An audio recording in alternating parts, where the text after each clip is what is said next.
నమస్తే. మనకి day 2 Olympic National పార్క్లో అఫీషియల్లీ స్టార్ట్ అయిపోయింది. ఇప్పుడే నేను ఉషా స్టార్ట్ అయినాము. Let's go. ఇప్పుడు మనము లేక్ రెసెంట్కి స్టార్ట్ అవుతున్నాము. ఒక 1 hour డ్రైవ్ ఉంది ఇక్కడ నుంచి. అక్కడికి పోయినాక చూద్దాం అది ఎట్లుందో ఏంది అనేది.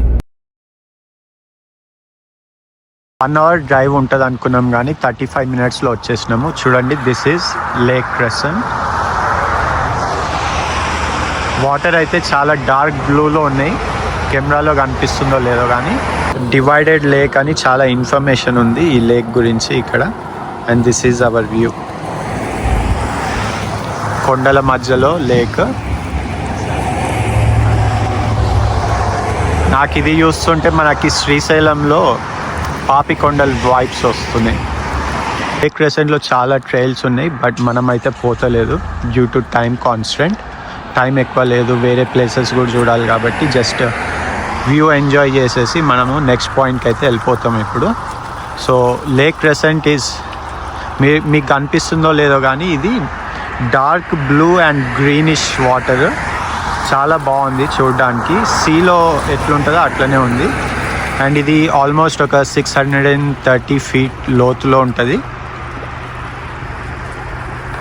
ఈ కొండల మధ్యలో ఒక బోట్ వేసుకొని అట్లా పోతే సేమ్ పాపికొండలు ఫీలింగ్ అయితే డెఫినెట్లీ ఉంటుంది. ఈడ మన సైన్ బోర్డ్ వ్యూ పాయింట్ నుంచి 5 నిమిషాలు డ్రైవ్ చేసుకుంటా ఇక్కడికైతే వచ్చినాము. ఈ ప్లేస్ పేరు వచ్చేసి Storm king ranger station. So ఇక్కడ మనము లేక్ రెసెంట్లో ఉన్న ట్రైల్స్ అన్నిటికీ పోవచ్చు ఇక్కడ నుంచి స్టార్టింగ్ పాయింట్ లాగా. ఈ రేంజర్ స్టేషన్ అయితే లేక్ వ్యూ కోసం అయితే బెస్ట్ ప్లేస్ అని చెప్పుకోవచ్చు. మనకి పియర్ ఉంది, అట్లనే ఇక్కడ బోట్ లాంచ్ చేసే ర్యాంపులు ఉన్నాయి. అట్లనే పెద్ద పెద్ద మనుషులందరూ వీల్ చైర్లో కూర్చొని మరి మంచిగా లేక్ని చూడడానికి వచ్చిండ్రు. మీరు చూస్తున్నట్టు ఇది ఒక అద్భుతమైన వ్యూ. కొంతమంది అయితే లేక్లో స్నార్క్లింగ్ కూడా చేయడానికి వచ్చిండ్రు.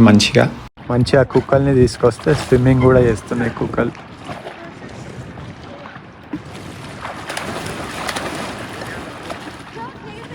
నా భార్య ఉషా అండ్ నేను ఇక ఈడ కూర్చొని మంచిగా బాతుల్ని ఇంకా ఈ వ్యూ పాయింట్ని అయితే మంచిగా ఎంజాయ్ చేసినాము. ప్రొఫెషనల్ ఫోటోగ్రాఫర్ వీడియోగ్రాఫర్ లాగా ఏదైనా ట్రై చేద్దాం కొత్తగా అని చెప్పి ఈ సెల్ఫీ వీడియో అయితే ట్రై చేసినాము.